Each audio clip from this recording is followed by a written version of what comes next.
Hey YouTubers, this is Michael back with The Chosen and Beyond. So today we're going to review Season 2, Episode 4, The Perfect Opportunity. This is definitely one of my favorite episodes.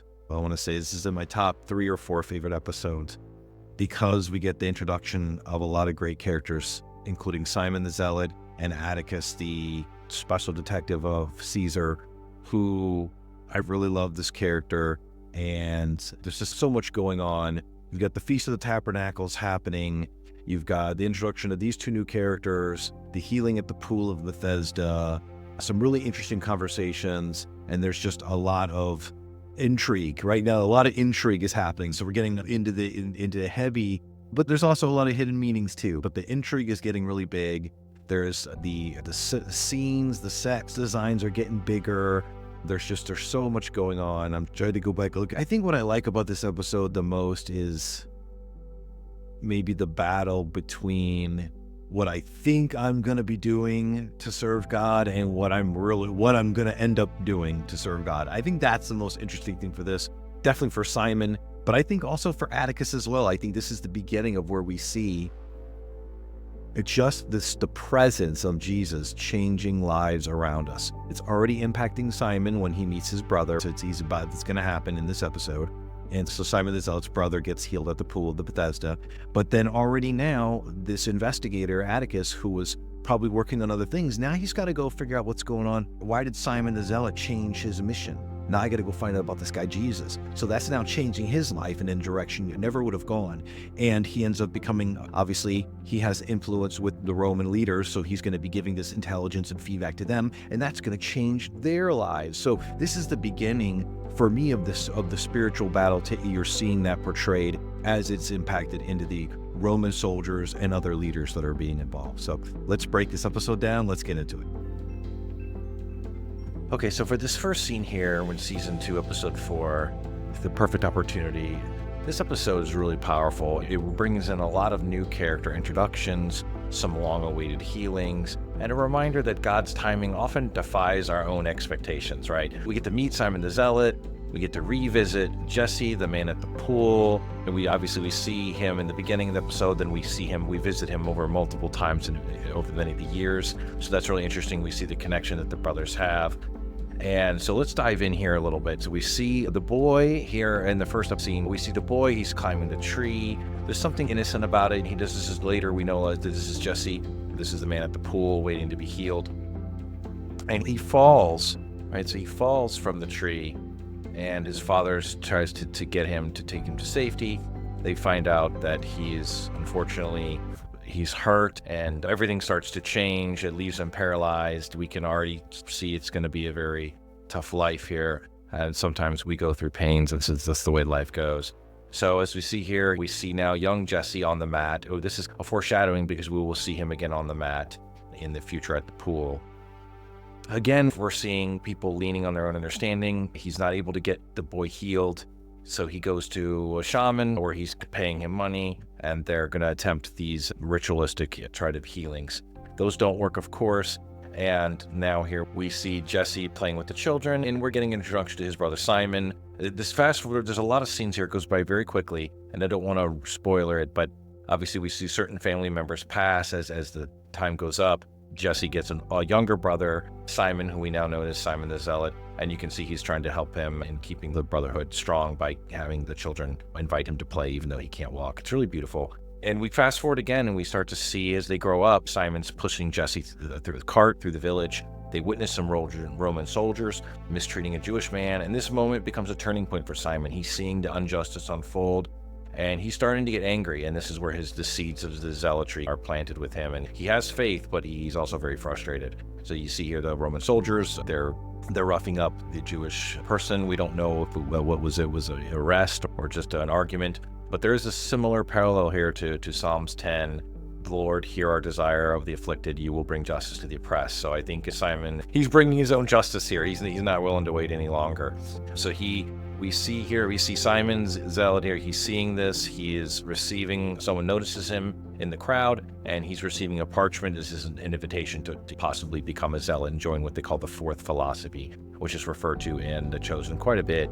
You have several different The main philosophies being, right, the Sadducees, the Pharisees, the Essenes, and then this is the fourth one, right? So those are kind of like the three main groups of the religious leaders, followers. And so this group is very violent and resistant against Roman rule, right? They're extremists and they're willing to do whatever it takes to achieve their objectives. So we see that. It's really interesting. We fast forward here a little bit.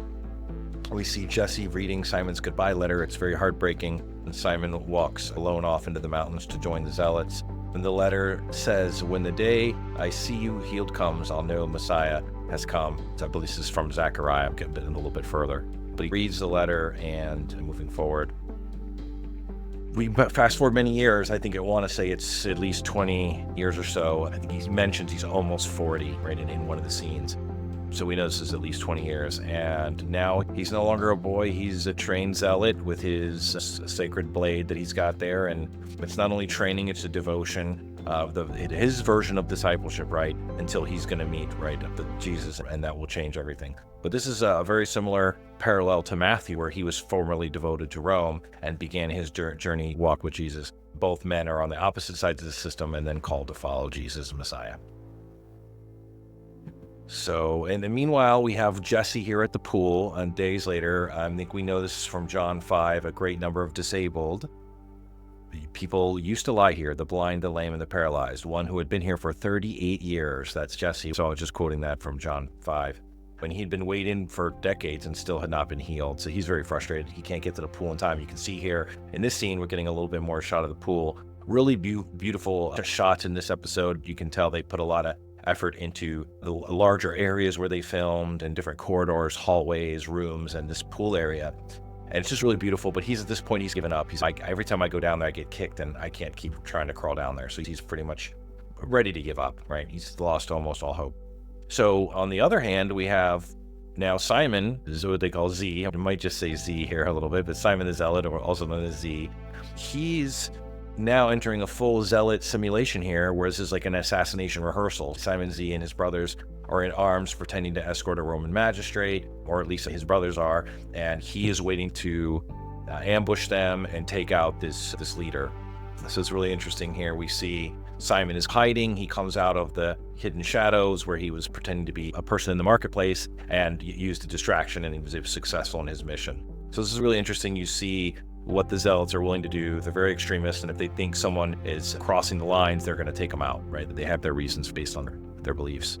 But there's also something else going on here. This is where we get a character introduction for Atticus. So Atticus is, I believe his official title is like Cohorte Urbanae, which is basically like secret police for Caesar. So Caesar's secret police. And he's a really interesting character. He's one of my favorite actors on the show. He's always eating. That's his signature move. I think even here he's eating something and he's going, okay, interesting. Murder practice here. Okay, this is interesting. I'm gonna need to see what he's up to. So he's just up there observing and trying to figure out what the zealots are up to. Meanwhile, we're here with the disciples at the Feast of Tabernacles, and the disciples are building a temporary shelter, or sometimes they'll call it booth, for part of the 7-day celebration. It's a holiday that commemorates Israel's journey through the wilderness. So basically, right as they journeyed from Egypt right back to Israel. And it's visually one of the most stunning scenes in the episode. There's lanterns, there's tents, there's prayer, there's laughter. It's really cool. I think this is maybe a little bit of a call out to Leviticus 23, live in temporary shelters, so your descendants will know I had the Israelites live in temporary shelters when I brought them out of Egypt. So an interesting call out there. And across town, we have Shmuel, who is now joined with Rabbi Yanni, likely Sadducee, I think. The colors of the outfits give it away. If it's got the white, it's a Pharisee. I think if it's got more of the tan orange lining, it's a Sadducee. And they're praying in a poor part of town. Yanni has brought Shmuel there because hey, you need to start preaching. I'm going to take you to a poor part of town, and you can start preaching against this false prophecy. So they're trying to counteract kind of Jesus' preaching with their own kind of preaching. And it's really funny because he's saying, okay, I'll pray with you real quick. And they start doing a prayer, and he's, wait a minute, that's the prayer for emergency situations. He's, yeah, you'll be fine. I gotta go. I need to go eat breakfast. So a pretty funny line there. They're hungry for the word. I'm hungry for breakfast. So he takes off and leaves Shmuel there to preach alone. We'll come back to him in a few minutes. But now we're at Jesse, and he's back at the pool. It's been, we know it's been over 25 years. He's dirty. He's weak. He's invisible to most people. And the world has just kind of passed him by. for some healing, but for the chosen, we know that things are happening, right? So Romans 8, and all good works for the good of those who love him. Jesus' suffering is not wasted. The perfect opportunity is coming. So shout out to Roman 8 there. This is a whole episode title. And so now we have next scene. We have image 20 here. And now Simon Z enters Jerusalem. He's ready. This is his mission. He's ready to take out this Roman magistrate that his leadership has told him that needs to go down. And the Zealots believe that this act will shake the foundations of power because it will impact the leadership. I think they mentioned Caiaphas, right? He's the highest priest of the Sanhedrin, right? The Sanhedrin, which is kind of like the leadership group, all the leaders together, right? So he's the highest leader there. And so they think his mission is going to impact that. Very interesting here. So he's going in, he gets in, you can see the Roman soldier here lets him through, but Atticus is waiting around the corner and says, "Hey, soldier, why did you let him through?" And he says, "Yeah, he lied to you, right? You should have known better. You should have known the area he mentioned was not an area where there are homes, right? So you should have known better." So he relieves him, and this is just foreshadowing his tight surveillance and how serious he is about Rome stopping any hint of an uprising. So he's in foreshadowing that there may be a trap here coming, right? Really interesting. So we see here the next image here. He's inside the city. He reunites with his zealot brothers. They begin the final preparations for the assassination. It's tense, it's secretive, but it's just not just a mission, it's personal. Simon believes that he's going to bring justice with this success of this assassination. So we've got here going back to the disciples. They're outside in for the Feast of Tabernacles. And this is a really beautiful episode. There's a lot of jokes going on. And while Simon, the Zealot, is preparing for his assassination, Jesus is preparing the table for life and remembrance. So it's really beautiful here. We zoom out and we see they did a bunch of tents here. So it was a really beautiful, there's like dozens of tents and each one hand-built. The booths were, again, right, reminder of Israel's vulnerability in the wilderness, right, for the 40 years. And even under Roman occupation, they're still going to have this holiday and still celebrate that, even though the temporary shelters, even though they have some protection, they still need God. If a storm was to come, these shelters would not protect them from everything. And they talk about that. And I think there is some mention of Zechariah 14. Prophecies that even the nations will one day celebrate this feast, an early glimpse of a global kingdom, right? So I think there's a little bit of discussion with that's coming. So Big James, he says something at dinner. Big James brings up a tough question. He says, "Wait a minute, does that mean everybody's going to eventually come? Am I interpreting this correctly? So even Gentiles are going to come?" And the disciples see that there's more going on here. Jesus is going to show them much more to be revealed. This is a beautiful callback to season 1 when Jesus tells Nicodemus that God so loved the world, not just one people. He loved so the world that he sent his only son. So that's really interesting, and you can see a little foreshadowing there. Meanwhile, so we go back to Jerusalem, and Simon Z is there visiting the Temple of Solomon. There's a public reading from the prophet Zephaniah. "I will deal with all your oppressors, and I will save the lame and gather the outcasts." And in that moment, his brother Jesse comes to mind. He's thinking about his healing, right? The lame will be healed, right? So he's thinking, I wish that the healing would come so that my brother could be healed. So this is why he's thinking about visiting him, because he knows with this mission coming, it may be his last chance. And he's thinking about the prophecy, but thinking he has to take matters into his own hands. So as this is going on, we cut to Jesus. He's walking into the city with John and Simon and Matthew. So there's kind of purpose in every one of his steps here as he's walking through. They're talking about the Pool of Bethesda, and he knows exactly who's waiting. He knows that Jesse's there, and this is the opportunity he's going to take to provide healing. As Jesus walks by, we get a really interesting shot here of the crucifixion of some victims of Roman execution. It looks like they've been murderers, and the disciples are just stunned by this. We see Jesus. He doesn't flinch here. He just glimpses it, and he knows what's coming, and it's unfortunate. But the Luke 9, right, the Son of Man must suffer many things and be killed, and on the third day be raised. So a little foreshadowing of that there. Back in the city where Atticus is now meeting with the magistrate's aide, he's figured out, he knows the assassins are coming for him. So he makes a bold move, and he tells the magistrate assistant here to let's set a trap. I'm going to replace the magistrate, and I'll escort his wife into this place he normally visits for dinner, and then I will stage a trap for Simon, and he's orchestrating this here to capture Simon, and actually his plan is to eliminate him. And so, meanwhile, we have Simon Z here. Before he attempts the assassination of the Roman magistrate, he wants to visit his brother Jesse, just in case. It's a powerful reunion. Jesse is really shocked. He's not really sure if it's him, and then he realizes it's him. He brings out the letter that he still has with him, and he says, You wrote me this letter. The day I see you healed, I know Messiah has come. And he, of course, Simon's very moved, but he's just coming to say goodbye. He just wanted to let him know that he loved him and that he's going to continue on with his mission. Just try to stop him. But moving forward here, before that can happen, we have Jesus arrives at the pool with Simon, Peter, and Matthew, and John. And so it's crowded. There's dozens laying near the water, hoping to be healed. We know that from John 5. And Jesse's been paralyzed for decades. John 5, when Jesus saw him lying there, he asked him, do you want to be healed? He walks up to Jesse. He asks him, do you want to be healed? This is really powerful. I love this shot that they got here in the lighting. And it's Jonathan, who plays Jesus here, looks so high up, and I don't know how they got that angle, but it's really amazing. And he just says to him, he says, do you really want to be healed? No one's going to carry you to the water. That's not what you're really here for. And so he says, of course, yes, I want to be healed. He says, okay, get up, pick your mat up, and walk. He does. His legs are instantly healed, and he rises to his feet, turning around. That's John 5:9. Immediately the man was made. He took up his mat and walked. So we know that right from Scripture. So just in this image here, we see Jesus just happy. Jesse's obviously happy, and then he looks back and sees some of the Pharisees and Sadducees there that are looking, and they're not really sure know what to think. And so he's going to scoot on out of there before they can entrap him. And what happens is Jesus walks off. They come up and to, of course, question him because he's picking up his mat, and it violates their Shabbat rules. So it's a silly moment, but we have Rabbi Yanni here confronting Jesse about moving and John kind of jumps in to help Jesse out, but unfortunately, they're going to continue to give him a hard time. But that's all they really can do. So moving on, we see across the city, we can see just in the left here, you can just see just the shoulder. That's actually Simon Z there on the ground. He's pretending to pick up fruit. They've created this distraction. But Atticus knows. He's seen this already, and he saw this in the beginning of the episode in the simulation. And so he's just waiting for him. You can see he's just got his hand on his dagger there. He's just waiting for Simon to jump in.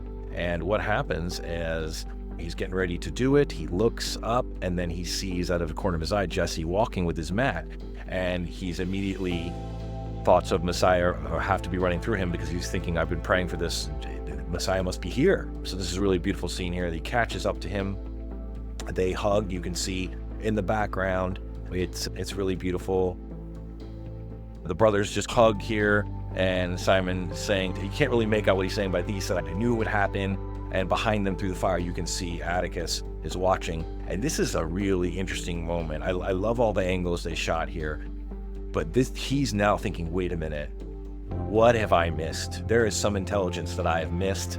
I should have seen this coming, and now I got to find out why. Where is he going now? He must be going to meet with somebody else. There must be some other person involved. And so Atticus is turning his investigation now towards Jesus and his followers. Just something bigger coming, foreshadowing something bigger than Rome might be coming, I think, in that moment. It's really beautiful. We're getting almost to the end of lots of screenshots for this episode. We see Simon here just saying goodbye to Jesse. He's overwhelmed. He's just saying, hey, just stay here. Take care of yourself. I'll be back. I've got to go find the rabbi that healed you. So just take care, but don't worry, I'll be back. We'll see you again. And also at the same time, we're seeing here the leaders, the religious leaders that were at the pool have now reported this back to Shmuel. He's putting two and two together. He's realizing that this is Jesus of Nazareth, and he's been tracking him down. So he's very eager to get this in a report and get some investigation going on Jesus. But then just as we're exiting here, we see Jesus and his disciples just walking out of the city. They're really happy. Of course, the healing was, he said, and then I think Matthew says something like, you could have, there was only 30 minutes left in Shabbat day. You could have just waited. And so Jesus just replies back, sometimes you just got to stir up the water, which is, it's poetic, it's bold. Whether at a wilderness or in a wedding feast or healing at the pool, Jesus makes decisions when it matters the most. It's just really beautiful scene here and wrapping up this episode. Thank you so much for joining today. This is a very long episode. The episodes as we get through the middle of season 2 and into season 3, the episodes get much longer, much more intricate. And I want to say they run in around a 1 hour time frame. I'll be happy to answer any questions you have. Please watch The Chosen at thechosen.tv. I will put all the links in the description. And please give me a subscribe if you've not been to the channel before. And I will just wrap up and just say I think this was an amazing episode because we had so many character introductions. We had obviously Simon the Zealot. We had Atticus, the inspector for Rome. We had all the surrounding characters around them. We had Jesse, right? We had all the different actors, and the storylines are getting more complicated. I think that's what's really interesting. The stories are starting to interweave more. And so I think that's just really interesting. So thank you very much for joining today in The Chosen and Beyond, and see you next time. Thanks. Bye-bye.